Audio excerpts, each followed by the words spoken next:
그러면 사과할 때도 그 어떻습니까? 그 좀 뭐 명조체나 이런 게 좋습니까? 아니면 수염? 예, 사과는 가급적 자필로 씁니다. 자필로.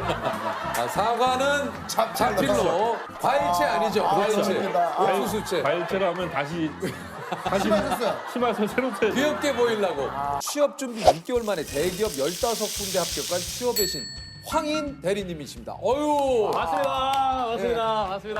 어쩐지 이게 또 야, 15군데. 15군데 6개월 만에요. 자기소개를 일단 좀 해주시죠. 예, 안녕하십니까.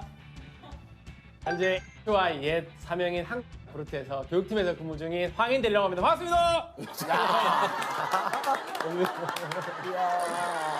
약간 그 예전 우리 그 꽁트하면 맡겨 주십시오. 야, 그렇죠. 예. 최선을 다하겠습니다. 야. 목소리가.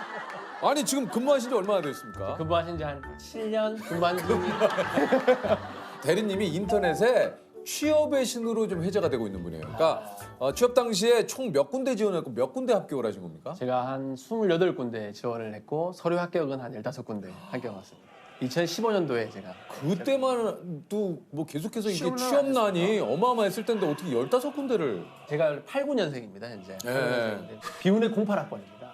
세계 금융 위기 금융위기, 예. 등급제, 그리고 제가 이제 메르스 사태도 지금 같이 그리고 M4 세대 다 맞았습니다 그때 89. 그러니까 말 그대로 그 언론에 뭐 기사화되는 네. 모든 거에 내가 해당이 된다. 중심이 되는. 아니 이 당시에 28군데를 지원을 해서 15군데 합격은 정말 어디 이렇게 넣으신 겁니까? 제가 뭐 시가총액으로 하면 업계 1등 그리고 업계 1등을 따라잡을 수 있는 2등 회사까지는 넣어보자. 만약 2등을 가면 내가 1등을 반드시 잡는 그런 영업직이 그렇죠. 있다. 2등을 가면 반드시 1등을 잡고 1등은 2등을 내주지 않는. 그렇죠. 말씀 너무 잘하신 것 같습니다.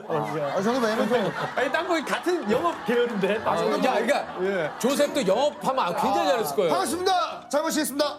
예. 예, 진짜 뭐. 막상 취업을 해보시고 지금 이제 일을 하신 지 꽤 되셨지만 어떻습니까? 이렇게 회사에 좀 들어가 보시니까. 뭐 회사 가기 싫다 이런 분들 계신데 네.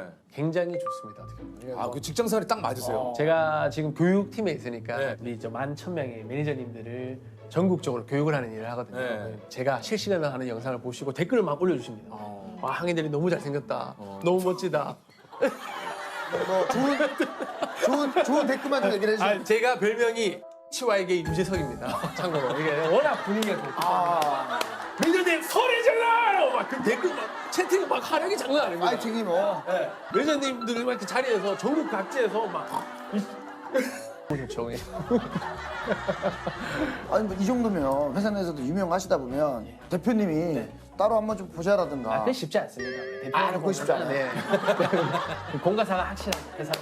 이 방송 끝나면 뭐 바로 사장님이 한번 식사 한번 하자. 그러면 요건 여쭤보고 싶어요. 예. 지금 네. 승진은 좀 빠르게 가고 있는 겁니까? 승진은 빨리 가는 건 좋지 않습니다. 승진은 남들 갈 때 같이 가는 게 왜요? 왜 빠르게 가는 거 안 좋아요? 회사 생활은 정년퇴직이라는 게 있잖아요. 그러니까 같이 갈 때 같이 우르르 같이 가는 게 보조를 맞추는 게 좋다. 원, 투, 원, 투. 대리, 과장, 차장, 근데 부장. 그것도 서서히 스텝 바이 스텝. 그렇죠. 그렇게 똑같이. 근데 또 그건 싫잖아. 동기들 다 갔는데 나 혼자 처지는 거. 그건 싫죠. 그러니까 그거는- 근데 남들보다 저희 어머니 항상 말씀하시는 게 뒤로 처지면 안 된다. 그런데 튀지는 마라. 어머니 제가 너 이렇게 튀는지 모르세요. 근데 회사 내에서 이렇게 튀는지. 어머니 항상 말 조심해라. 뭐 구설수에 오르지 마라. 그런 인생. 아니 이게 대기업만 지원해서 이렇게 합격을 말씀 스펙이 또 어마어마하시겠어요? 스펙은 제가 뭐 지방 사립대 출신이고요. 근데 네. 뭐 학점은 한 3.7 정도. 토익은 한 405점 정도입니다. 아니 근데 보통 이렇게 네. 지금 제가 소개해드린 대로 대기업 15군데 합격할 정도라고 하면 야 스펙을 어느 정도 쌓으셨길래 학점도 그렇고 막 토익 점수 같은 거 900점 넘고 막 이랬을 것 같은데 그게 아니네요? 그 제가 보면 토익 점수가 얼마큼 넘어야지만 이 회사를 지원할 수 있다라는 기업들도 있거든요. 근데 저는 그런 기업보다는 그냥 선택사항이 있는 기업들은 성적을 제출을 거의 하지 않았던 것 같습니다. 그냥 그래서 아니 그럼 뭐 자격증이나 이런 게 많으셨나요? 자격증도 한 개 있습니다. 뭐 있습니까? 지금 유통관리사 자격증이라고 제 한 개 있습니다. 아니 보통 그 취업 저는 준비하시는 뭔가 분들 뭐 자격증도 막 자격증도 막 엄청 많고. 막 3개씩 막 4개씩 막 이렇게 따시는 분들도 굉장히 많은데. 그러면 대리님이 가지고 있는 강점은 본인은 뭐라고 생각을 하겠어요? 강점은 입장할 때부터 보셨잖아요. 이렇게 뭐 입장할 때 문 열고 딱 들어올 때부터 이 뭔가 밝은 표정 그리고 다른 친구들보다 경험이 되게 많습니다. 그러니까 뭐 대학 시절에 21개 아르바이트를 했었습니다. 야, 그 21개의 알바가 뭐 어떤 예를 들면 알바? 제가 마트 안내 도우미 아르바이트를 한 4년 정도 했었고요. 이야. 예, 백화점에 있는 뭐 단기 아르바이트, 그다음에 뭐 임신 출산 박람회부터 시작해서 학원 강사 아르바이트, 축구장 관리 아르바이트까지 거의 뭐 21개 아르바이트를 와. 쉴 틈 없이 했던 것 같습니다. 20살 이후로는 제 스스로도 학비를 벌고 제 스스로 용돈을 어머니한테 아버지한테 경제적으로 독립을 하고 싶었습니다. 정형화된 스펙이 아니라 내가 살아왔던 인생을 봐줄 수 있는 그런 기업들을 넣었던 게 제가 주안점이었거든요. 그런데 저는 다행히도 많은 대외 활동을 했었고 근데 그 경험들을 자기소개서에 적었을 때 나의 장점이 이 회사에 충분히 부각되겠는가를 중심적으로 봤고요. 이분들이 한 번도 경험해보지 못한 이야기를 해주고 싶었어요. 뭐 대외 활동이나 대외 활동이 한 5개에서 6개 정도 돼요. 뭘 하셨어요? 홍보단이나 백화점 홍보단이나 K 행복도시락 봉사단이나 그다음 네팔 회봉사단도 그렇고 네. 아니 그러니까 이게 모든 것들이 그냥 이루어지는 게 없어요. 취업에 성공한다는 건 쉬운 일은 아니에요. 그러니까 본인만의 노하우들이 좀 있을 거 아닙니까? 먼저 서류를 쓰기 전에는 먼저 기업을 아는 게 굉장히 중요합니다. 그 기업을. 네. 제가 가장 많이 봤던 게 기업을 쓸 때마다 항상 봤던 게 기업의 신년사를 가장 많이 봤던 것 같습니다. 네. 신년사가 왜 중요하냐면 신년사는 이제 올해 한 해 방향입니다. 방향. 그쵸. 이 회사가 이런 방향으로 갈 테다. 우리가 이 방향으로 다 같이 가자를 적어놓은 신년사인데 그 방향을 우리가 함께 그 배에 탑승을 하려면 그 기업이 어떤 방향으로 가는지를 우리가 알아야 되죠. 그렇지. 기업이 나아갈 방향을 네. 이게 사실 기업의 수장이 얘기를 하는 거니까. 보통 기업을 지원하기 전에 어떤 분들께서는 이제 기업 정신, 네. 도전, 혁신 이런 혁신, 뭐 이런 거 리더십. 많이 들어가 있잖아요. 네네. 리더십. 네, 맞죠. 근데 이제 거기는 이제 한 10년이나 12년, 뭐 20년 동안 변하지 않는 인재상도 있거든요. 근데 기업이 지금 상황이 워낙 기민하게 움직여야 되는 기업들이 많고 그 기업이 달라지고 있거든요. 하는 일들은. 그럼 그 하는 일에 내가 이 회사에서 강점을 어필할 수 있는 게 있어야 되는데 그게 신년사회는 굉장히 잘 나와 있습니다. 그러네요. 이거 어떻게 생각하시는 거예요? 그거는 원래부터 아버지가 항상 말씀하셨던 거라서 그 기업을 알려면 CEO를 알고 신년사를 읽어서 신년사가 다 나와 있다 미래가 앞으로 아니면 신년사가 나와 있지 않는 기업들은 타 경쟁사의 신년사를 같이 봐라. 왜냐면 그게 같은 방향으로 가기 때문에 산업들은 아니 그 자기소개서도 왠지 좀 남달랐을 것 같아요. 자기소개서는 이제 제가 항상 염두에 두는 게 무조건 첫 문장에 나의 모든 걸 담아라. 첫 문장에. 그거 어렵잖아요. 네, 어떻게 그게- 해야 됩니까? 제 같은 경우는 한 문장 잘 말씀드렸다시피 저는 이제 대한민국 1호 클레임 처리 전문 신입사원이라고 적었습니다. 대한민국 1호 클레임 처리 전문 신입사원 황인입니다. 반갑습니다. 아 뭔가 진짜 궁금하다. 네, 대한민국 1호 아 클레임 이게 처리 전문 다른 거보다 클레임 처리 전문. 네. 아 가장 신입사원들이 어려워하고 가장 영업사원들이 어려워하는 게 클레임이잖아요. 근데 저는 이제 4년 동안 이제 마트 아르바이트를 하면 제가 하루에 최소 1000번의 인사를 하잖아요. 10번의 클레임 처리를 하니까 딱 그 한 문장에 나의 모든 걸 담고 내가 걸어왔던 길을 딱 담을 수 있는 문장이 아르바이트를 할 때 내가 주는 돈의 크기만큼 나를 결정하지 않았던 것 같아요. 뭐 내가 6,000원짜리 아르바이트라고 난 절대 그런 생각을 안 했거든요. 저는 무조건 가장 잘하는 사람이 되는 거 그 자리에서. 마트에는 그 담당들이 엄청 많이 들어오거든요. 뭐 CJ나 상이나 서나 정말 부모이나 모든 담당들이 다 들어오거든요. 그래서 4년 동안 봐왔던 분들이니까 물어보기 훨씬 편하죠. 그분들은. 히말라야를 집어삼킨 사나이도 있었거든요. 그러니까 제가 등산을 굉장히 좋아해서 네팔 히말라야를 갔습니다. 그러니까 영어왕이라는 태그네임을 가지고 그 등산을 했었어요. 그때 건강이라는 걸 되게 강조를 많이 했었거든요. 회사가. 그러면 내가 건강한 걸 보여주고 싶었어요. 임직원들이 제가 물어봤을 때 흡연을 하지 말라는 내용이 되게 많았었거든요. 직접적으로 영업장을 가지 않았으면 그 얘기를 못 들었던 거죠. 어찌됐든 자소서 이런 그 서류 과정도 너무 힘들지만 네. 이걸 또 통과되면 또 면접도 힘들잖아요. 인사를 어떻게 하셨어요? 들어가셔서. 딱 자기소개를 할 때? 때부터 딱 문을 열고 들어가면 안녕하십니까? 반갑습니다. 했던 게 되게 자연스럽게 느껴지는 거죠. 보면. 뭔가 저도 아까 대리님 딱 들어오셨을 때 마음의 문이 살짝 열렸거든요. 그냥. 아 감사합니다. 물론 이런 거에서 칠 때는 약간 좀 부담스럽긴 했습니다만 여기서 약간 열렸던 문이 약간 여기서 약간 닫히긴 했어요. 근데 살짝 느껴졌습니다. 네. 아 너무 빨리 다가갔나. 근데 이게 중요한 포인트죠. 상대방의 반응을 봐가면서 내가 거기에 적절하게 맞게 또 이 행동을 하고 대응. 요게 아마 대리님의 노하우일 것 같아요. 시종일관 그냥 에너지 있게 막 안녕하십니까 이걸 또 좋아하는 사람들도 있지만 네. 어떤 사람들 좀 너무 과한데? 네. 그럼 또 거기에 맞게. 이렇게 조용히 이야기하는 이런 게 필요한 거죠. 예. 그게 되면 이게 또 그 압박 면접이라는 것도 있잖아요. 네. 압박 면접은 요즘 트렌드는 또 잘 하지 않는 경우가 있습니다. 그래요? 왜냐하면 예전 같은 경우는 이제 면접관이 면접자를 평가하는 사람이잖아요. 요즘은 면접자가 면접관을 통해서 회사를 바라보는 또 시각을 보거든요. 저도 압박 면접을 당했을 때는 이제 거의 뭐 금경에 거의 밀어 넣는 수준이니까 메시나 뭐 이게 호남도 빠져나오지 못합니다. 그런 경우 보면. 그래요? 그럴 때는 이제 질문이 막 그냥 막 계속 이어지는군요. 꼬리에 꼬리를 물면 그때부터 거짓말을 절대 하면 안 된다. 자기가 경험하지 않았던 경험들을 해본 양. 해본 양. 차라리 그때는 잠시 시간 주시면 제가 생각해보고 말씀드려도 되겠습니까? 라고 정중하게 이야기하면 마음이 풀리시거든요. 다시.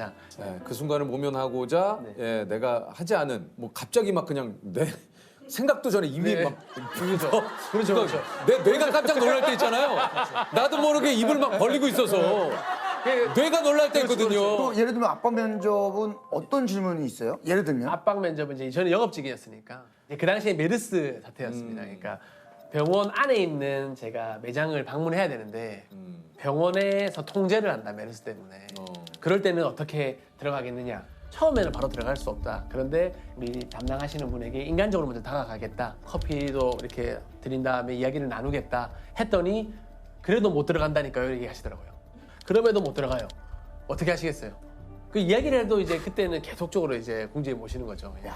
꼬리를 문다는 게 뭐 전화를 일단 하면 되지 않겠습니까? 전화를? 좋은 답변이죠. 전화를 먼저. 전화를 먼저 해서 뭐 네. 상황이 이런데 잘 계시느냐, 네. 뭐 괜찮으시냐, 네. 안부를 여쭤보고 무리한 영업보다는 예. 사람의 생명이 가장 중요한 거 아니냐. 우리 기업의 이념과 그게 맞지 않느냐. 야. 우리가 와우. 많은 분들의 건강을 위해서 예. 이 회사가 있는데. 이 답변을 했어야 되는데 제가 못했던 것 같습니다. 보니까. 근데 합격하셨잖아요. 합격하셨는데 뭐 그래도 그냥 합격한 게 중요한 거지만 아니 취업의 시니어도 이렇게 뭐 좀 탈락하는 또 경험이 또 있으실 수 있잖아요. 사실 그게 아까 압박 면접 했던 그 기업에서 떨어졌습니다. 아까 그 질문을 했던. 네네. 못 들어간다니까요. 이런 말을 했을 때 제가 약간 표정이 그때 순간 약간 그래 딱 티가 났던 것 같습니다. 뭔지 알겠어요. KTX 안에서 이제 서울에서 부산을 돌아올 때 느끼잖아요. 이거 실수다 내가. 제가 이분들한테 항상 좋은 인상을 드려야 되니까 제가 평가받는 입장이니까 처음에는 그게. 근데 또 말씀 들어보니까 그런 것 같아요. 네. 저도 지금 이렇게 얘기를 듣고 하니까 뭐 이런 게 있지 않을까요? 근데 막상 내가 면접장에 들어가서 그렇죠, 만약에 그렇죠. 네네. 내가 어떻게 하면 저 면접관의 눈에 띌 수 있을까 네네. 고민하고 있는데 갑자기 그렇죠. 팍 들어오면 그러면 그렇죠. 당황하죠. 그러니까 이제 뭔가 제가 만약에 이제 앞으로 면접관으로 들어간다면 조금 이제 면접자분들은 우리 이제 지원자들은 자존감이 굉장히 높은 분들도 계시고 낮은 분도 계시거든요. 그 순간에 그래요.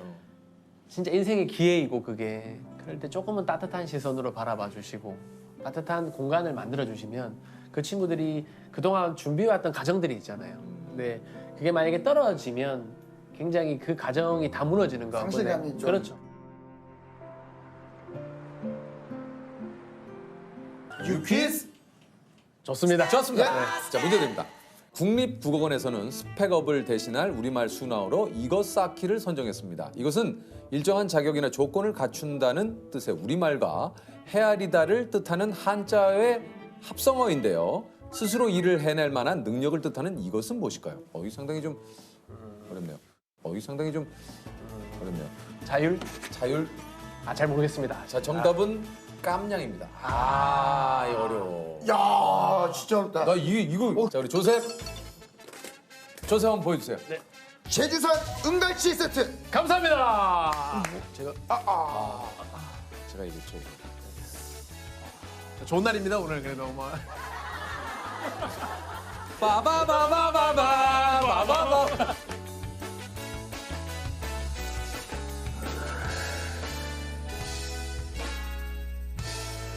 대통령의 메시지를 작성한 청와대 행정관 출신 문서의 신 백승권 대표님이십니다. 아유, 안녕하십니까? 예, 반갑습니다. 예, 반갑습니다.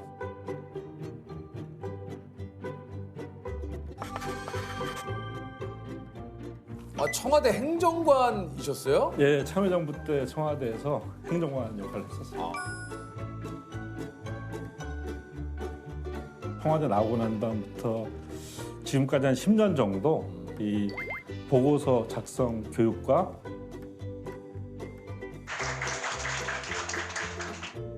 그다음에 또 보고서 컨설팅 이런 일들을 하고 있습니다.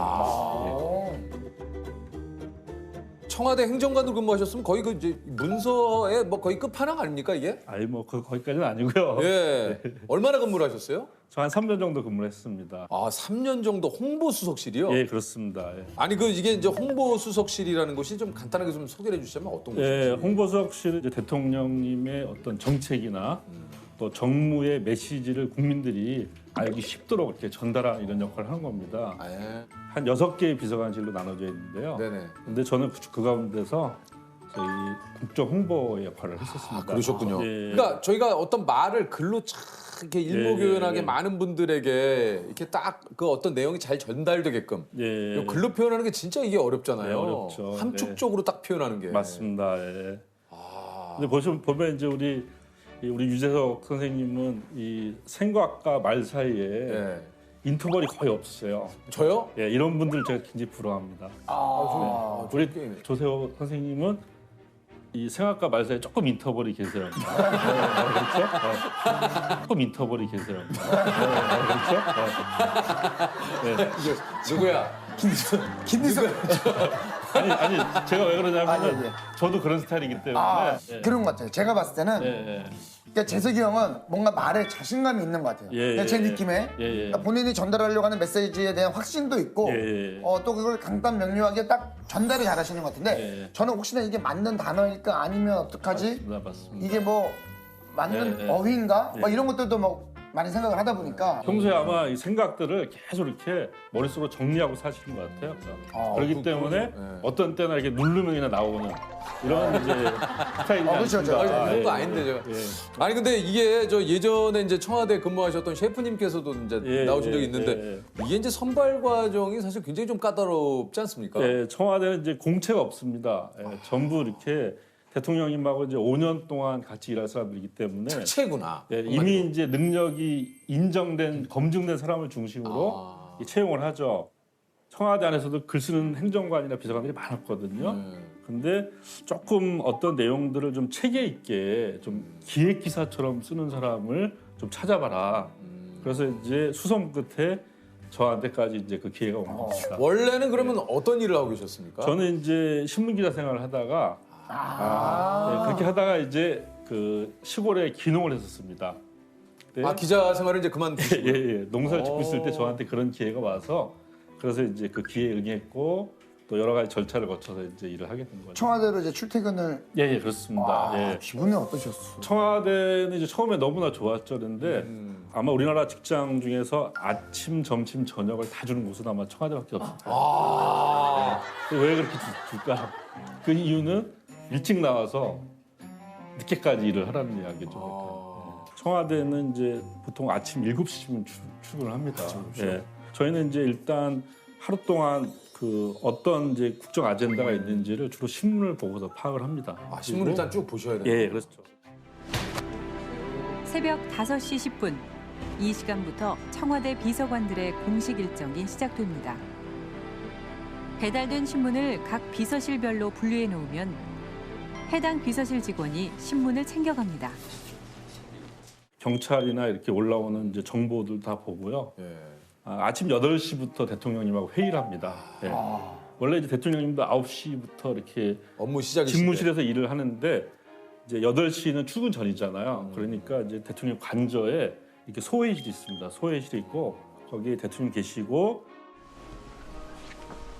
이걸 아침 관저 회의라고 하는데요. 이 장면이 카메라에 공개되는 건 이번이 처음.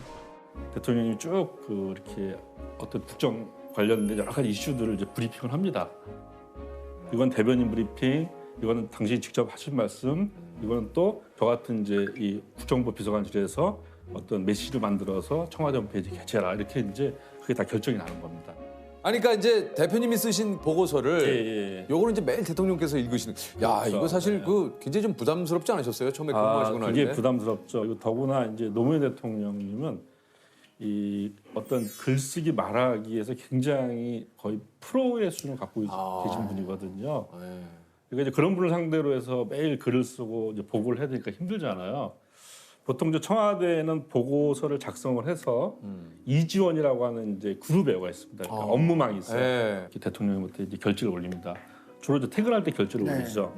그러면 이제 그 다음날 아침에 한 7시쯤 출근해서 이지원을 다시 열어보잖아요.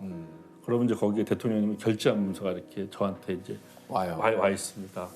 근데 저는 이제 거기서 눈에 띄는 게 대통령님 그걸 열어본 시각이 열람 시각이 뜨거든요. 그럼 보통 새벽 2시, 3시 이렇게 찍힙니다. 아 이거 잠을 주무셔야 되는 시간에. 예, 그래서 그걸 보면은 이제 좀 마음이 짠하죠. 아, 이 시간까지 보고서를 보고 계셨구나. 그러나 저도 대통령이 또 되게 이제 익살 맞은 부분들이 있습니다. 거기에 보면 백승권 행정관 3페이지 열째 줄에 오타 났어요. 이렇게 또 그러면 이제 그런 거 보면 좀 죄송스럽기도 하지만 또 이제 한편으로 이렇게 마음이 짠하게 느껴지잖아요. 그러니까 오타까지 발견할 정도로 이렇게 제 보고서를 정독을 했구나. 그거죠. 네, 네, 네. 무엇보다 그걸 것 같아요. 예, 야 예, 이렇게 그렇습니다. 꼼꼼히 읽어내시는. 예, 맞습니다. 예. 근데 진짜 대통령께서도 진짜 바쁘실 것 같아요. 바쁘시죠. 예? 예. 아침부터 일어나가지고 회의하셔야죠. 또 이제 예, 예. 집무실로 9시에 출근하셔가지고 그렇죠, 또 맞습니다. 보고가 얼마나 많겠습니까? 이게 맞습니다. 하루에 엄청나게 보고가. 많죠. 예. 청와대는 이제 보고서로 시작해서 보고서를 끝난다고 해도 과언이 아니죠. 예. 진짜. 대통령님이 처음에 이 대통령직을 수행하면서 이제 힘들었던 게 뭐냐면 다 출신이 다른 사람들이 모여서 일을 합니다. 500명이. 이 500명이 다 자기 회사에서 쓰던 문서 형태로 보고를 할 거 아닙니까, 그죠? 그렇겠네요. 네, 그러면 쓰는 사람은 문제가 없지만 그걸 받아보는 대통령이 어떻게 되겠습니까? 네, 보고서의 양식이 각각 다 다르고, 다르니까. 그렇죠. 레이아웃도 다르고 그 다음에 어떤 전개가는 방법도 다 다르고 이걸 좀 통일하자 이렇게 해서 만들어진 게 바로 이제 2005년에 청와대 보고서 매뉴얼입니다. 예. 뭐가 나왔군요. 예. 전에 감염병 재난 대응 그 박대성 주무관님 저희가 이제 그 만났을 때 공문서 글씨체에 대해서 잠깐 얘기를 나눈 적이 좀 있었거든요. 그러니까 저도 흥미롭게 봤습니다. 아 그러셨습니까? 예. 근데 본문은 16에 휴면 명조체. 딱 세팅해놓고. 휴먼 명조체. 명조하고 신면 예, 뭐 맞습니다. 그거 뭐 그게 보고서 용어는 딱 좋다고. 예. 아, 그 명조 고체가 딱 맞는 건가요? 명조체가? 그러니까 휴먼 명조체가 이제 제일 신뢰감과 안정감을 아, 휴먼 명조체. 아, 휴면 명조체. 이 디자인 요소가 없습니다. 되게 심플합니다. 그러니까 디자인 요소가 없는 서체를 이 공문서는 선호하고요. 이 디자인 요소가 많은 서체들 있잖아요. 네. 무슨 뭐 양재, 샤넬체, 뭐. 과일 이름을 단 서체가 되게 많아요. 뭐 오이채, 딸기채, 뭐 그런 게 있어요. 강낭콩채, 옥수수채가 있습니다. 옥수수채. 뭐 어떻게 옥수수를. 옥수수채는 또 뭐야? 그런 서체는 그냥 이제 어떤 디자인 할 때 쓰면 되고요. 공문서로는 절대 쓰면 안 됩니다.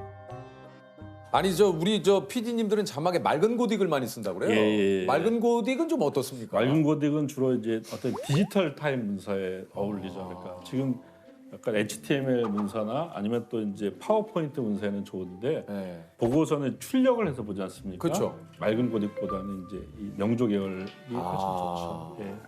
맑은 고딕은 좀 이렇게 친화적인 느낌은 들지만 예. 뭔가 서면으로 보고서에는 좀 안 어울린다. 그렇죠. 예. 최근에 제가 이제 뭐 이런저런 좀 개인적인 일을 시작을 했는데 예. 이제 다른 회사에서 우리 회사 제품을 조금 써보고 싶다. 예. 그래서 알겠습니다. 그럼 혹시 보고서 좀 작성해서 주실 수 있어요? 그러는 거예요. 그렇죠. 예상 뭐 수익이 어느 정도 날 것 같은지를 써달라 그래서 예.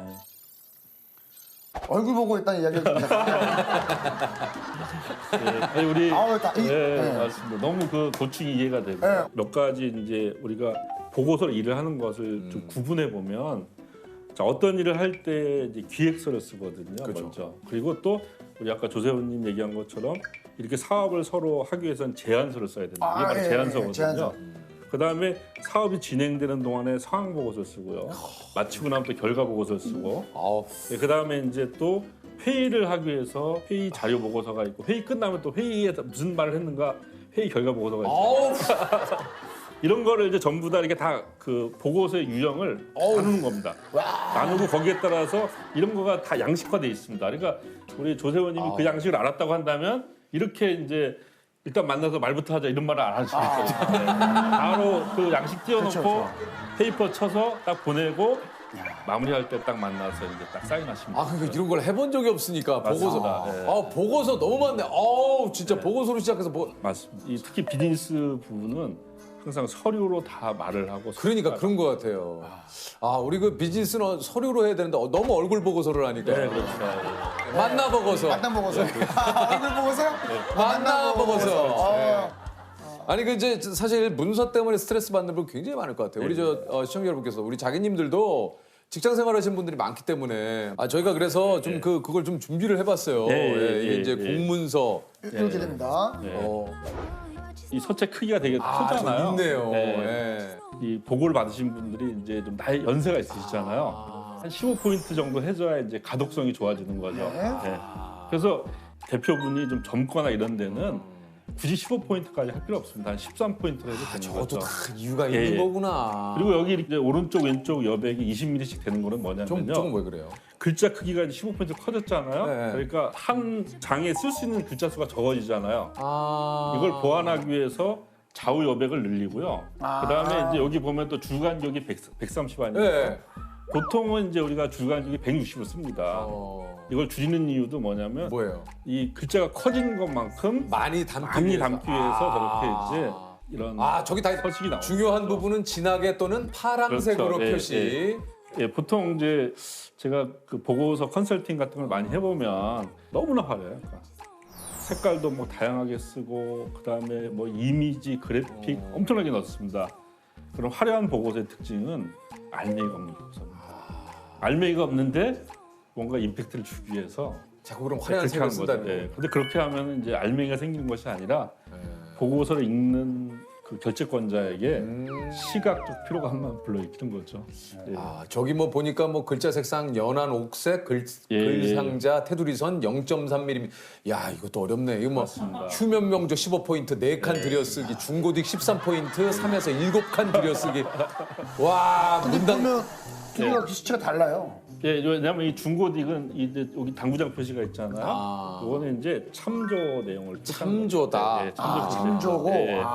근데 이것이 이제 어려울 것 같지만 이렇게 이 문서가 그대로 이렇게 되면은 여기다 그냥 내용만 쓰면 되잖아요. 그렇죠, 그렇죠. 내용만 쓰면 되기 때문에 보고서의 레이아웃, 서식만 통일해도 굉장히 많이 보고서 쓰는 직장인들의 어떤 힘든 것을 덜어줄 수가 있어요. 대표님께 이제 문서 잘 쓰는 방법 좀 한번 여쭤볼게요. 공문에는 우리나라 사람들은 대체로 결정 판단할 내용을 뒤로 빼는 수가 있거든요. 그렇게 되는 이유는 뭐냐면 자기가 일한 순서대로 보고서 쓰기 때문입니다. 일을 하면은 결과가 맨 뒤에 나오겠죠, 그죠?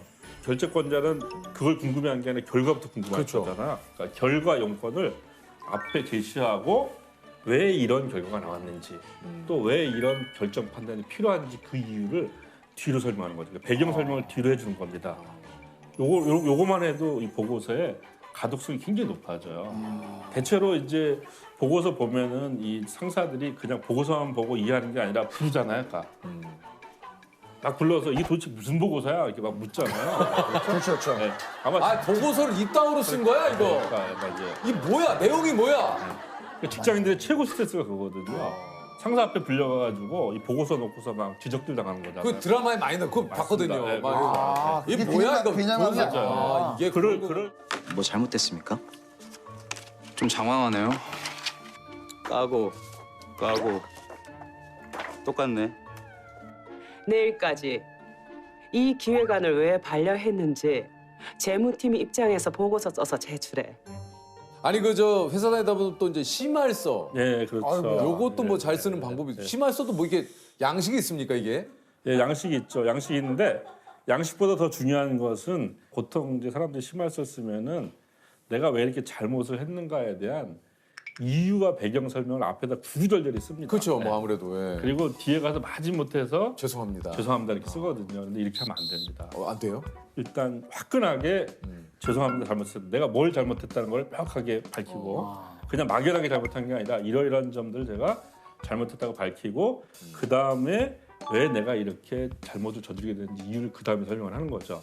마지막에는 꼭 앞으로 이런 일이 재발되지 않도록 노력하겠다고 하는 이 재발 방지 약속을 꼭 넣어야 됩니다. 이게 바로 이제 심할서의 요건이죠. 그러니까. 그러니까 이제 내가 잘못한 것을 제대로 사과를 하고 그렇죠. 그다음에 내가 왜 이럴 수밖에 그렇죠, 없었는지에 그렇죠. 대한 이유를 설명하고 맞습니다. 예. 그렇지만 내가 다시는 이런 일을 하지 않겠다. 예. 재발 방지를 위한 약속 예. 이렇게 해서 끝내야 된다. 예, 맞습니다. 예. 헌사과 그렇죠. 그리고 내용 그리고 하지 않겠다는 다짐으로 예. 끝내야 한다. 정말 정리에 너무나 이게 정리를 잘해주시는 것 같습니다. 일단 요게 시작 양식이군요. 예. 근데 우리가 이제 심할 제가 사실은 그날 뭐 이렇게 몸이 아파서 뭐 이렇게 늦으려고 한 게 사실은 뭐 아닌데 늦으려고나 하지만 어쨌거나 잘못했습니다. 그러면 안 됩니다. 이게 그러니까 26번 버스 기사님이 뭐 맞아요. 이 심할서에서 절대 쓰지 말아야 될 말들이 어쨌거나 잘못했다, 혹은 이유 여하를 불만하다. 이 얘기는 뭐냐면 본인이 자기 잘못을 인정하지 않는 겁니다. 인정하지 않지만 당신이 사과라고 하니까 심할서라고 하니까 쓰는 거야라고 하는 이런 뉘앙스이기 때문에 그러면 사과할 때도 그 어떻습니까? 그 좀 뭐 명조체나 이런 게 좋습니까? 아니면 쉬면 예, 사과는 가급적 자필로 씁니다. 자필로.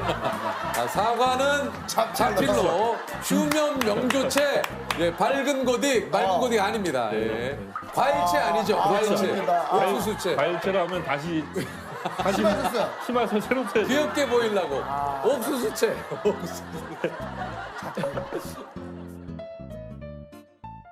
문서로 따지면은 이메일도 또 좀 굉장히 네, 맞습니다. 많이 주고받잖아요. 그렇죠. 예. 그러니까 이 이메일도 또 어떻게 좀 잘 쓰는 방법이 좀 있습니까? 예, 이메일은 이제 공적으로 쓴다고 하더라도 문서의 성격도 있지만 그렇죠. 편지의 성격도 있거든요. 네. 그래서 이 이메일은 너무 편지같이 써도 안 되고 문서같이 써도 안 됩니다.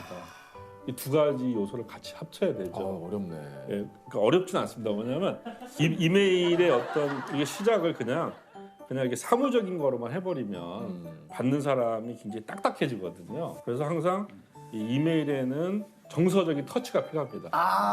예, 뭐 무더운 날씨 고생 많으셨습니다. 맞습니다. 좋습니다. 그렇죠. 네. 그러니까 이제 친한 사람들끼리는 서로 안부를 물을 수 있고 초면인 경우에는 날씨나 계절 이야기를 해서 정서적인 유대를 형성한 다음에 그 다음에 용건을 이야기하는 거죠. 정서적인 유대. 맞습니다. 요런 날씨에 이메일 또 시작으로 좋은 인사는 뭐가 있을까요? 예, 요런 예, 날씨. 며칠 동안 날이 흐렸는데 오늘 화창한 날씨군요. 이렇게 시작하면은 읽는 사람도 되게 마음이 밝아지잖아요. 그죠? 네. 창밖을 보니 푸름을 더해가는. 예, 그렇죠. 유독 싱그러운 아침 햇살이 저를 비춰주는 그것도 함께 비추고 있나요? 그래서 네, 이게 눈빛을 봤는데 이게 눈빛이 정말 애처로운.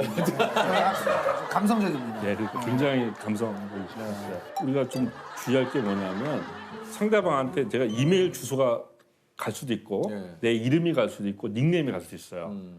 그러니까 그걸 어떻게 설정했는지 본인이 모릅니다. 네. 제가 이제 이 청와대 생활하면서 이 공짜로 주고받는 문서인데 황당한 이메일 주소를 이렇게 본 적이 있어요. 닉네임을. 뭐예요? 덕후신공, 네. 소맥 좋아. 이메일이요? 예, 쓰리고 땄다. 그러니까, 그분은 되게 이제 지위도 있는 분인데 그런 이메일 닉네임을 보면 여기 문서가 아무리 참 이게 진지하다고 해도 이렇게 이게 뭔가 그분을 새롭게 보게 쓰리고 되잖아요. 땄다고 예, 맞습니다. 덕후신고. 네. 그래서 이제 이거를 방지할 수 있는 방법은 뭐냐면 중요한 이메일을 보낼 때는 나를 참조로 넣는 겁니다. 그러면 상대방한테 간 이메일 형태로 내가 그대로 받아보거든요. 그래서 내 이름이 뭘로 뜨는지도 알 수 있고 예, 꼭 그렇게 그러니까 청와대에 멋지다. 보내는 그 이메일인데. 네, 맞습니다. 그러니까 이게 본인이 몰랐던 거죠. 그러니까 모르고 그냥 보냈는데 내 이메일 내용만 신경을 썼지 내 아이 뭐 이게 뭔지를. 그렇죠. 너무 웃기네. 소맥 좋아 너무 웃기네. 그리고 아까 그 참조, 숨은 참조 예, 이런 예, 게 있잖아요. 그게 뭐 예. 어떻게 다른 겁니까? 이메일을 여러 사람들한테 보낼 때 참조를 하면 이 사람을 참조했다는 게 다른 사람한테 뜹니다. 네, 근데 숨은 참조하면은 이 사람을 참조로 보냈다는 게 다른 사람한테 공개되지 않는 거잖아요. 네. 그게 참조와 숨은 참조예요? 네, 맞습니다. 그래서 우리가 이메일을 보낼 때 보낸 사람의 주소를 다 동시에 다 뜨게 만들 수도 있지만 여기에 이런 사람들이 관련돼 있구나라고 하는 걸 알게 되면 또 보안상 안 좋을 수가 있거든요. 그래서 여기 보면 이메일에도 전체 메일 주소가 안 뜨고 개별 메일이 뜨게끔 하는 그런 기능들도 있습니다. 재밌다. 네, 좋죠. 네. 재밌어요? 네. 네. 왜냐면 저는 몰랐던 부분이니까. 아, 예. 아닌 것 같았는데. 아니 진짜 이거는 좀 진심으로 네. 제가 약간 순간 지루하다 이런 느낌 아니. 아니었어요? 그러면 대표님은 말씀하시는 것보다는 이게 글로 쓰시는 게 더 편하십니까? 편하십니까? 아, 말하는 게 편하죠. 아까. 네. 그러세요? 역시 예, 그렇죠, 그러니까 아무래도. 뭐냐면 말은 우리가 머릿속에 떠올리는 것을 거의 다 말해도 큰 문제가 없거든요. 그러니까 말과 생각 사이에 거름망이 없습니다, 별로. 맞아요. 근데 글은 생각과 말 사이에 거름망이 있어요. 생각한 걸 다 쓰는 게 아니라 그 중에서 글로 옮길 가치가 있는 것만 선택을 해야 되잖아요. 그렇기 때문에 글쓰기가 우리가 괴로운 이유가 바로 이 걸러내는 거 힘든 거. 글을 잘 쓰시는 분들도 글 쓰기는 괴로운 아, 일이에요. 그럼요. 심지어 뭐 해밍 같은 사람도 글쓰기가 너무 어렵고 때로는 불가능해 보였다고까지 이야기를 하거든요. 그러니까 해밍 같은 대작가도 그렇게 이야기할 만큼 모든 사람이 이제 이 글쓰기의 어려움은 기본으로 이렇게 이제 깔고 있는 것 같아요. 사실 우리가 지금 이 상황을 말로 표현을 한다. 제가 촬영을 하는데 수많은 스태프들이 카메라 감독님들이 나를 찍고 있었고 조명이 나를 비췄고 이렇게 그냥 우리가 지금 눈에 보이는 걸 설명하면 되는데 글로 이 현장을 표현을 한다. 예. 그렇다면 이건 다른 얘기죠. 네, 완전 다르죠. 정말 이 상황을 깔끔하고 아주 일목요연하고 독자들이 읽기 편하게 쉽게 그렇지만 글로써 이 상황이 머릿속에 그려지도록 야 이거 얼마나 어려운 일입니까? 근데 그게 다 법칙이 있습니다. 그것도. 왜냐하면 지금 이 풍경을 이야기할 때도 우리가 좌에서 이렇게 우로 이렇게 묘사를 할 수도 있고요. 그다음에 저희 자리에서 멀리 이렇게 할 수도 있고 또 하늘에서 버디뷰처럼 하늘에서 이렇게 볼 수 있고 다 좋은 글은 질서가 있습니다. 그걸 그냥 무작위로 쓰는 것이 아니라 그런 질서에 따라서 사람들이 머릿속에 잘 정리되도록 이렇게 전달하는 거죠. 아 오늘 뭐 좋은 얘기 많이 하고 좋은 글은 질서가 있다. 질서가 맞습니다. 있다. 네.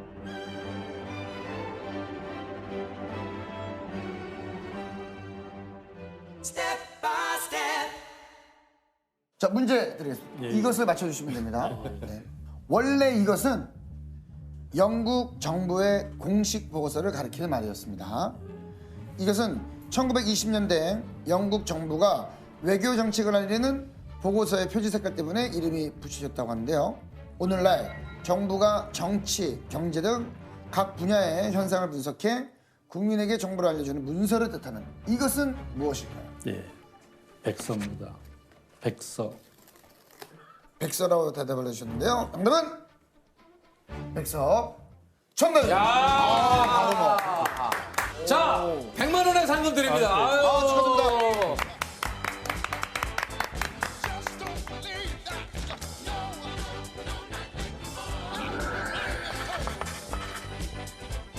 수능이 끝나야 강금 생활도 끝난다. 전 수능 출제위원 강상희 교수님. 반갑습니다. 네, 반갑습니다. 수능 출제위원이세요? 지금은 아니고요. 예, 예.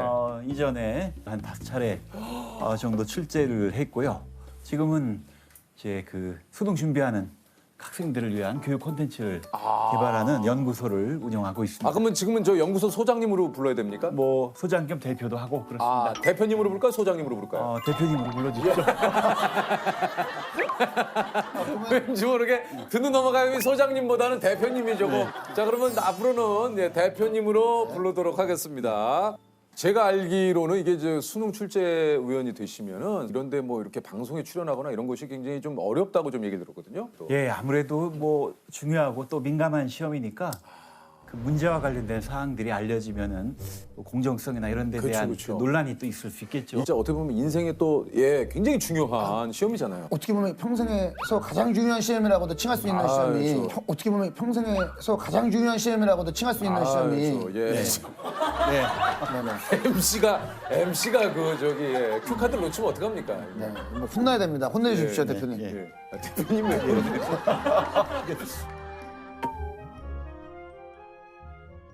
그 선발 조건이 또 좀 있을 텐데 어떤 그 조건이 있습니까? 그러니까 아무래도 전문성이 많이 요구되니까 해당 전공의 대학 교수 또는 현직에 계신 교사분들, 선생님들 그 당시 그럼 대표님은 그 어떤 일을 하시다가 제가 그때는 국어국문학과에서 교수로 재직하고 있었습니다. 교수님이셨군요. 아, 예. 3년 연속 출제를 하게 되면 안 되고 네. 아 그래요. 수험생 자녀를 둔 사람은 또 안 되고 네.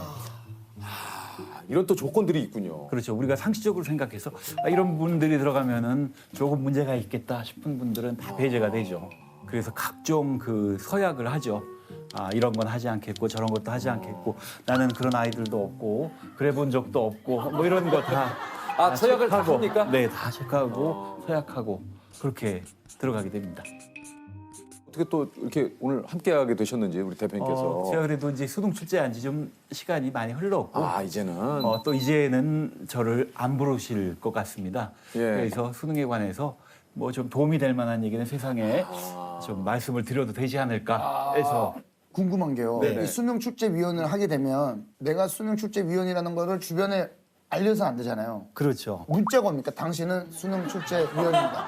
엑스맨 이런 느낌으로. 그 연락이 옵니다. 그래서 연락이 담당 기관으로부터 출제위원으로 위촉하고 싶은데 가능하시겠느냐 오면은 그 전체 과정이 외부에는 철저하게 비밀입니다.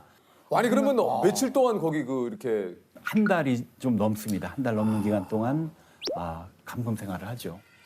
뭐월 뭐일 어디로 오시라 하면은 그 출제위원들을 호송할 그 차량들이 있고 그 차량을 타고 어딘가로 가는군요. 예, 어딘지는 얘기할 수 없고요. 예. 그러나 차를 타고 가기 때문에 차 창밖으로 풍경이 변하는 걸 보면 내가 지금 어디쯤 가고 있구나. 이런 건 대강 그 정답을 유추해 나가실 거거든요. 짐작합니다. 안대를 끼우거나 그러지는 않는 겁니까? 네, 그렇습니다. 혹시나 해서. 도착해서 안대를 벗어주세요. 그럼 보통 몇 분 정도가 한 해에 모이세요? 과목별로 좀 다른데 이제 제가 출제를 했던 국어 영역은 뭐 출제위원만 한 30여 분, 검토위원도 거의 20분 가깝고 국어만요? 예, 국어만 한 50여 명에 가까운 분들이 출제를 하고 그럼 몇백 분 되시겠는데요? 예. 영어 듣기 평가 지문을 녹음하는 외국인 성우도 같이 있으세요? 네. 그분들. 아니 네네. 그분들도 계세요? Good morning, Chris. Good morning, Julie. How was your weekend? 그 출제위원 분들뿐만 아니라 굉장히 긴 기간 동안 생활하니까 그런 생활을 유지할 수 있도록 또 도와주는 분들이 또 상당히 많죠. 왜냐면 이제 뭐 식사도 또 제공을 해야 되시고 또 뭐 어떤 분들이 계실까요? 그다음에 일정한 곳에 이제 저희가 갇혀서 출제를 하기 때문에 그 가다두는 역할을 해주시는 보안요원이죠. 표현이 독특하십니다. 가다두는 역할을. 아니 그 실제로 이렇게 숙소에 한 번 들어가면 밖으로 한 발자국도 못 나오는 겁니까? 네, 그렇습니다. 그 외곽에 이제 펜스를 울타리를 쳐서 그 울타리 밖으로는 뭐 펜스를 쳐서. 한 발자국 나갈 수가 한 없습니다. 발자국도? 네. 그 몸이 갑자기 아프거나 그럴 수도 있잖아요. 그 안에 조그만 병원이 있습니다. 그래서 의사 선생님도 들어오시고 간호사 선생님도 또 들어오시고 예외에 뭐 이런 그 상황이라는 건 없나요? 예외는 내부에서 치료를 할 수 없는 그 병이나 부모 상을 당하거나 이제 이런 경우에는 어떻게 하겠습니까? 또 울타리 밖으로 나갈 수 수밖에 있고요. 예. 없겠죠. 늘 그 보안요원이 무조건 같이 가요. 함께 동행합니다. 그 상 중에 기간을 다 잊지도 못하고 그렇겠죠. 잠시 최소한의 그 일만 하고 다시 또 복귀하고 병원에 그 진료를 받거나 치료를 받기 위해서 갈 때에도 성함이 어떻게 되십니까? 하면 보안요원이 말씀드릴 수 없습니다. 이분은 이렇게 또 합니다. 성함이 어떻게 되세요? 이분께 그런 거 물어보시면 안 됩니다. 에? 보안상 이분의 개인정보 요구를 거부할 권리가 있습니다. 뭐 이름이 알려지면은 이렇게 저렇게 유추해 보면은 어느 분이겠구나라고 알 수 있는 가능성이 조금은 있죠. 이제 그런 것도 차단하려고. 그래서 그런 것을 원천 차단을 하는군요. 족구를 이제 같이 네. 하시다가 공이 펜스 밖으로 넘어갔대요. 그래서 보안요원이 찢어가지고 내부를 확인했다라는 이야기가. 제가 그 현장에 있지는 않았는데 그 쪽에 그 보안의 엄격함에 비춰보면은 있을 수 있죠. 충분히 있을 수 있는 일이다. 충분히 그럴 수 있을 네. 것 같아요. 아주 작은 확률이라도 그런 일이 있을 수 있다면 다 차단하고 그럼 하죠. 쓰레기도 확인하나요? 쓰레기 당연히 확인하죠. 심지어 뭐 음식물 쓰레기 같은 경우는 보안요원분들이 이제 비닐 장갑 같은 걸 끼고 음식물을 이렇게 손을 집어넣어서 혹시나 그 안에. 반출되는 네. 게 있을까 해서 다 검사하시고 다른 뭐 생활 쓰레기들도 다 모아서 시험 끝난 뒤에 이제 일괄 그 처리를 하고 정리를 하시고. 인터넷 서치를 그 안에서만 할 수 있다고 하는데 이것도 보안 요원이 없어서 지켜보는 가운데 검색을 할 수 있다고요? 예, 밖에 통신 자체가 불가능하니까 또 인터넷 검색을 할 수밖에 없는 상황이 또 있지 않겠습니까? 왜냐면 그러면- 확실하게 알아보려면. 예, 그러면 이제 검색실이 따로 있고 또 거기를 지키고 또 하는 분들이 있죠. 그분들에게 무엇을 검색하려고 한다라고 해서 사전에 기록을 남기고 검색을 하는데 또 만에 하나 또 이게 뭐 해킹이 있거나 맞아. 있을 수 있기 때문에 가령 A를 검색하려고 한다면 A, B, C, D, E, F를 검색을 해서 기록을 무엇을 검색했는지 알 수 없게 이야. 그렇게 하는 게 또 지침입니다. 인터넷 검색뿐만 아니라 그런 경우가 있었는데 국어 시험 문제를 출제하다가 어떤 단어 하나가 정확한지 정확하지 않은지가 내부에 있는 자료만으로는 그걸 판단할 수가 없었어요. 그런데 그걸 확인할 수 있는 자료가 어느 교수님의 연구실에 있는 책에 있다. 그래서 그걸 가져오면 된다 했는데 그 한 것만 가져올 수가 없죠. 빼올 수가 없어서 그 교수님 연구실에 있는 책을 거의 다 가져왔습니다. 다 가져와서 그 책 한 권에서 한 1분 정도 확인하고 끝냈습니다. 아, 맞구나. 야, 진짜 철저하구나. 한 달 동안 통화 자체가 그럼 불가능한 거예요? 예, 통화 자체가 불가능하지만은 피치 못할 경우가 또 있죠. 그 소수의 가족에게는 비상 연락처를 이제 알려줄 수밖에 없는데 이제 그럼 연락이 오는 경우들이 있더라고요. 있어요. 예. 예. 이제 본인이 직접 통화는 하지 못하고 이제 그걸 담당하는 또 요원이 대리 통화를 하더라고요. 대리 통화를 예. 어떻게 해요? 결혼한 지 얼마 안 된 그 신혼이신 분이 출제위원으로 오셨는데 밖에 계신 아내가 이제 전화를 하셨어요. 사랑한다. 사랑하신답니다. 나도 사랑해. 나도 사랑한답니다. 진짜요? 예, 그랬습니다. 알려주고 그러더라고요. 대표님 안 나왔으면 이런 얘기 어디서 들어요? 그러니까요. 또 하나 또 있습니다. 뭐예요? 예. 미수도가 많으시네요. 모든 이야기를 또 할 수 있는 건 아니고 금지어들이 있는데 뭐예요? 가령 숫자는 말할 수가 없습니다. 숫자 이렇게. 근데 왜 숫자가 왜 자 8은 2를 뜻한다. 3은 2를 뜻한다라고 미리 약속을 암호화해서. 아니, 설마 그런 일이 있겠습니까마는 그래도 그래도 혹시나. 그런 거죠. 밖에서 아내분이 급하게 처리해야 되는데 은행 비밀번호를 안 알려주고 가신 거예요. 통장 비밀번호를. 예, 통장이고요. 그래서 그걸 물어보려고 전화를 하셨는데 여기서 뭐라고 답을 하셨죠. 근데 보안요원이 그거는 말할 수가 없습니다. 그래서 알려드릴 수 없습니다. 아주 모든 낮은 거는 확률에. 미연에 다 네. 네. 반입이 될 수 있는 건 그럼 어떤 겁니까? 음악 좋아하는 분들은 스피커도 들고 오시고 또 색스폰 부시는 분들은 색스폰도 이렇게 짊어지고 오시고 그런 취미 생활은 돼요? 그 시험 출제가 끝나고 나면 이제 그 뒤에 이제 인쇄하고 전국에 배포하고 이러는 시간이 있어서 그게 약 보름 정도 됩니다. 보름 동안은 출제위원분들이 이제 출제해서 해방됐으니 이제 뭐 여러 가지를 하시죠. 거군요. 출제위원들끼리 체육대회도 하고 바둑도 두고 탁구도 치고 그럽니다. 그 중에는 그러면 한 좀 20일 정도 일하시고 이제 나머지 보름 정도는 그게 또 좀 자유 시간이 있군요. 예, 아마 그것 때문에 출제 들어가는 분들도 있으실 겁니다. 예. 그 어떤 분들은 그 사교춤이 취미셔가지고 사교춤 교습도 하시고. 그 안에서. 예. 또 색스폰은 본인이 색스폰 연주회를 하면은 이제 거기에 그거 들으러 또 가기도 하고. 그래 조그마한 사회네요. 그 안에. 그 안에 예, 작은 그렇습니다. 그러네요. 아니 그 뭐 북을 가지고 오신 분들도 있으시다고. 예. 저희 국어 과목에 그런 분이 계셨었는데 일 끝나고 북을 땅 이렇게. 근데 그분이 듣기는 뭐 좋은데. 제재를 한번 받으셨다고. 그 북소리의 횟수나 장단이 외부에 보내는 어떤 신호 아닌가? 신호일 수도 있다. 그래서 그래요. 왜냐면 우리 예전에 시험 볼 때 그래. 뭐 이런 거 하잖아요. 그래요. 그런 게 있습니까? 모르세요? 저희는 거의 거기에 특화된 사람들이라서 예. 그런 게 있었군요. 그래서 한번 그래서 북을 가져가셨습니다. 그래서 그 가져가셨. 출제 끝나면 돌려드리겠다고 하고서 그냥 순순히 내놓으시나요? 아니면 야 이 사람들아 이게 어떤 북인지 알아 하면서 좀 옥신각신이 있습니다. 거기 들어가셔가지고 이 사람들아 그러시겠습니까?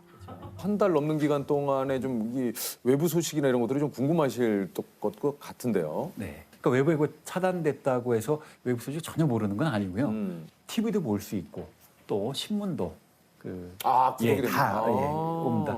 그래서 뭐 하루하루 바깥에 어떤 일이 벌어지고 있는지 우리가 없음에도 불구하고 세상이 이렇게 잘 돌아가고 있다는 걸 그러니까 매일매일 확인을 합니다. 뭐 근데 그런 분 중에 뭐 뜻하지 않은 소식을 접하는 분들도 있죠. 가령 뭐 주식 투자를 하시는 분인데 출제 기간 동안에 매수와 매도를 할 수 주식이 없으니. 계속 떨어지는 겁니다. 본인이 투자한 주식이. 근데 그걸 어떻게 처리를 할 수 없어가지고 그냥 막 매도를 해야 되는데 지금 네. 아이고. 그래서 마음고생을 크게 하시는 분들. 이거 수능이고 뭐고 지금 이게 이거 문제도 돼야 되지만 지금 내 돈이 지금 예, 뭐 저희도 위로할 방법도 없고. 뭐 색스폰 연주를 옆에서 해준다고 갑자기 한데 뭐 색소폰으로 이게 사기춤을 춘다는데 조세. 아유.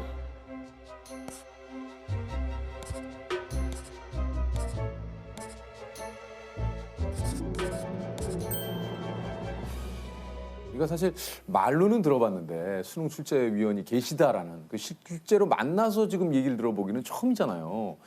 근데 진짜 너무 신기하네요. 진짜. 네. 그 어떤 일인지 그 내막을 다 잘 알았다면 고민을 좀 더 했을 것 같습니다. 제가 처음 그 전화 받고 출제에 들어간 첫 번째 경험 때는 제가 태어나서 가장 큰 고생을 했습니다. 왜요?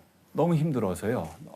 뭐가 좀 제일 힘드셨어요? 우선 밤늦게 또는 어떤 때는 뭐 밤을 새우는 날도 있고 해서 체력적으로 힘들고 그다음에 그 대단히 민감한 문제들을 서로 논의하고 또 결정하고 하다 보니까 정신적으로도 굉장히 긴장되고 피로했죠. 지칠 것 같아요.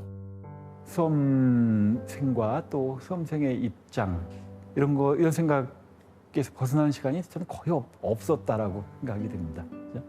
열심히 다 나름대로 그 노력을 했을 텐데 괜히 의도하진 않았지만은 그런 걸 훼손할 요소가 없는지를 다 따져보죠. 예를 들면 이건 도시, 특히 대도시의 수험생에 유리하진 않을까, 혹은 그렇지 않은 경우에는 좀 불리하지 않을까. 그리고 뭐 그 선지, 이제 정답과 오답이 있는 그 선지들을 만들 때에도 이게 너무 아이들을 고생시키는 건 아닐까. 학생 수험생들을 이런 것도 다 하나하나 따져서 그 시험을 통해서 평가하고자 하는 딱 그것만 평가하도록 하자.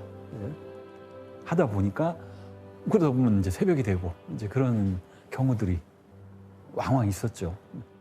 예를 들면 점심 메뉴나 식사 메뉴 하나 정하는 것도 한 뭐 몇 분 모이면 이게 힘들어요. 근데 이거 진짜 말 그대로 이 중차대한 문제 하나를 하기 위해서 30여 분의 그 전문가들이 모이시면 답안을 도출하고 이런 과정이 힘들겠는데요. 그렇죠. 그 전문가분들이긴 하지만 그분들이 출제한 것들을 함께 토론해서 완벽한 문제로 만들려면은 정말 치열한 그런 논쟁도 있고 그 과정에서 마음 상하는 분도 있고 또 관계에 좀 냉랭한 그 바람이 부는 경우도 있고 그렇습니다.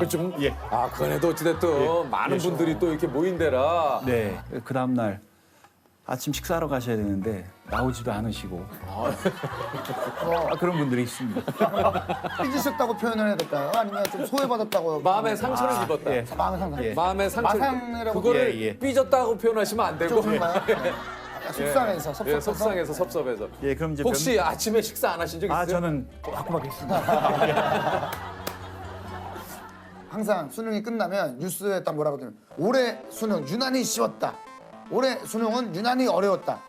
저희 때가 사실 좀 문제가 좀 쉬웠다고 했던 해거든요. 뭐 만점자도 많이 나오고. 어때 본인도 쉬웠어요? 아니요. 섭섭해요, 형. 뭐가 섭섭해요? 저는 딱 문제 야 올해는 잘 됐어, 오케이. 이렇게 어려우면 다 평균적으로 떨어질 거야. 근데 끝나고 났더니 애들 야 너무 쉽지 않았어. 그래. 뭐야? 그러니까. 뭐 이랬던. 근데 그러면 또 출제하시는 분들의 입장에서 조금 그렇지 않을까요? 문제가 너무 쉬웠다 그러면은 완벽하게 성공하지 못할 시험이 되죠. 그 난이도, 어렵고 쉬운 그게 정도를 참 조절하는 어렵죠. 거. 그러면서도 그 열심히 하는 학생과 그렇지 않은 학생을 또 변별하는 변별할 수 있는. 두 가지를 두 마리 토끼를 잘 어려워, 잡아야 되는데 어려워. 그래서 그런 얘기도 있습니다. 난이도 조절을 위해서 굉장히 노력하지만은 난이도는 신도 모른다라는. 수능 만점자들이 나오잖아요, 가끔. 네. 느낌이 좀 어떻습니까? 저희도 출제를 하고 나서 다시 풀어보면은 명씩 틀리거든요. 저희가 출제한 건데도 잘 기억이 안 나고 그래서 틀리는데 만점을 받는 학생들을 보면은 감탄이 나옵니다. 감탄하게 되는데 진짜. 그 아마 열심히 노력한 것의 대가이면서 동시에 또 세상 만사가 그렇듯이 약간의 행운이 또 따라줘야 되겠죠. 헷갈리는 걸 뭔가를 하나 선택을 했을 때 그게 맞아야 또 그죠. 그때 그 친구가 두 문제만 그랬잖아요. 두 문제만 찍었는데 다. 수능 만점자도 그 얘기를 했어요. 예. 근데 우리처럼 뭐 이제 보기가 있으면 네 가지 다 헷갈리는 게 아니고 두 개가 헷갈렸는데 그중 가장 가까운 걸 찍는 거 차이가 있죠. 저는 예. 왜냐면 어느 정도였냐면 예전에 저는 이제 정답을 유추해서 보기에서 고르면 되겠다는데 보기 없더라고요. 그게. 예. 그럼 뭐지 이게? 더 노력하셨어야 됐죠. 예. 그래도 참 격조 있으십니다. 이게- 그러니까 상대방을 굉장히 격조 있게 참 다듬어 주시네요. 합숙소 펜스가 딱 열리고 나갈 때 기분 어떻습니까? 수능은 마지막 교시가 시작되어야 이제 퇴소를 할 수 있는데 나간 날 보면은 아침부터 나가가지고 거기서 기다리는 분들이 있어요. 그런다고 일찍 가시는 것도 아닌데 아직부터 줄 서 있고 그렇습니다. 그러니까 너무 나가고 싶어. 예. 너무 나가고 싶어가지고.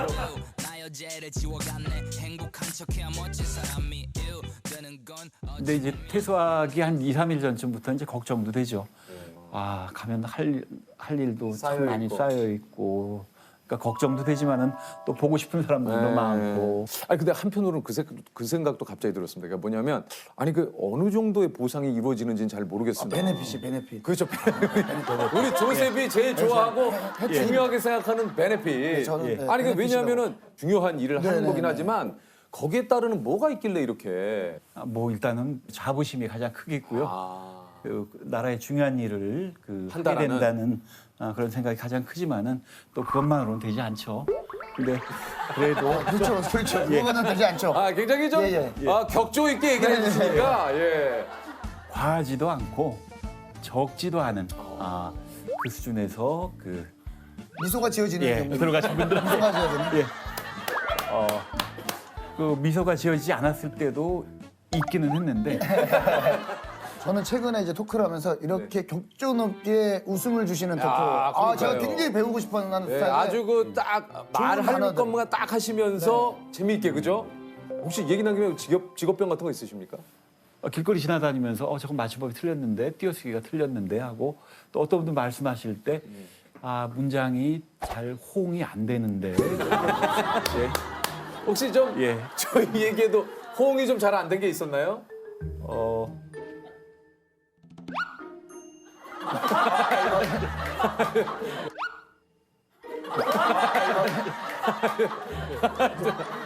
이거 뭐 좀 호응이 안 됐습니까? 제가 뒤에 서술어가 없거나 그러니까 앞에 주어하고 잘 이렇게 안 맞는 일부러 그러시는 건 물론 아니시겠죠. 그 정도 지금 뭐 어떻게 될까요? 짧은 시간 안에 하려니. 잘 해야 되겠다라고 생각하면은 50% 실력이 쑥 듭니다. 왜냐하면 의식을 하기 때문에. 의식하고 하는데. 좀 더 잘해야 되겠다. 이제 이렇게 그래도 좀 늘어날 것 교수님이 같습니다. 자기야 교수님이 격조가 있으시다. 내년이면 40인데 좀 어떻게 좀 격조 높게 좀 대화를 할 수 있을지가 따로 좀 찾아뵐 수 없습니까? 지금처럼 하시면 됩니다. 끝을 맺으셨잖아요. 그래요? 예. 지금 좀 잘해야겠다고 생각했어요. 네네. 그래. 네. 잘 됐네요. 예.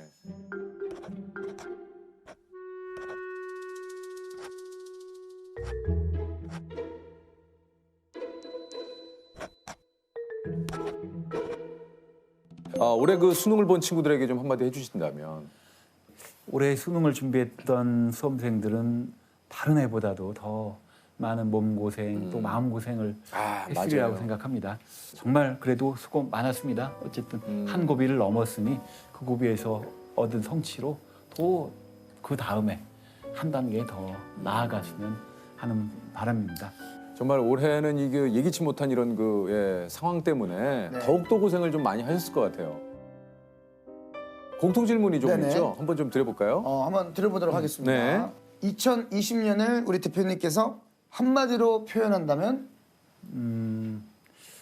2020년은 킬러 문항이다라고 킬러 문항이요? 네, 표현하고 싶습니다. 그 뭡니까? 그 너무 어려워서 그 정말 풀기 어렵고 그 푸는 사람이 적은 문제를 이제 킬러 문항이라고 난이도가 부르는데, 가장 높은. 난이도가 네. 가장 높은.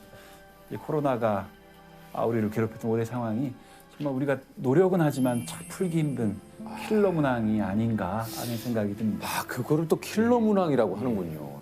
뭐 그럼에도 불구하고 저희가 한 해 동안 열심히 노력했으니 내년에는 이 킬러 문항을 반드시 풀어내지 않을까 그렇게 또 기대합니다. 우리가 가끔은 이렇게 좀 우리 선생님들하고 좀 대화를 나눠야 돼요. 그러니까 우리가 전혀 안 쓰는 킬러 문항 들어봤어요.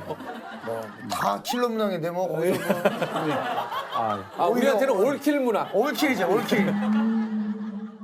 이제 2021년 새해가 곧 오지 않습니까? 네. 지금 말하면 다 이루어집니다, 교수님. 한번 말씀해 보시죠. 뭐 제 바람이기도 하고 모두의 바람이기도 할 것 같습니다. 코로나 물러가라. 아, 그렇죠. 마음껏 왕래하고 마음껏 그냥 얘기하고 이럴 수 있는 그냥 우리의 일상만 돌려줬으면 좋겠다는 생각이 좀 진짜 간절합니다. You please. 오케이? 오케이? 예, 좋습니다. 자, 문제 드립니다. 옛 선조들은 서당에서 학생이 책 한 권을 다 떼었을 때 책거리라는 잔치를 열었습니다. 이때 스승의 노고에 보답하고 친구들과 자축하기 위해 반드시 이 떡을 준비했다고 하는데요. 이는 속이 꽉 찬 이 떡처럼 학생 또한 학문을 가득 채워 뜻을 펼치라는 의미였다고 합니다. 이 떡은 무엇일까요? 제가 떡을 그렇게 좋아하진 않는 편이라서 가래떡. 가래떡. 정답은요? 송편입니다. 아, 이게 송편이야. 송편이군요. 자, 물건 한번 뽑아보시죠. 네. 선물이 나올 것 야, 근데 같습니다. 송편인 줄 진짜 몰랐네요. 저는 뭐, 한번 뭐 제가 뽑아볼까요? 한번 뽑아보시죠. 좀 좋은 기운으로 가자. 나왔어요. 커피 좋아하십니까? 네, 좋아합니다. 캡슐 커피 마시죠. 야, 이거는 진짜 연구소에다 두시면. 네. 야, 이거 좋은 거 같다. 야, 그거 아까 감사합니다. 왔다. 야, 좋다. 이건 진짜 이거 좋은 거야. 야. 대표님. 자, 대표님 축하드립니다. 예. 네, 감사합니다. 네. 고맙습니다. 감사합니다. 대표님 감사합니다. 오늘도 좋은 하루 되십시오. 예, 감사합니다.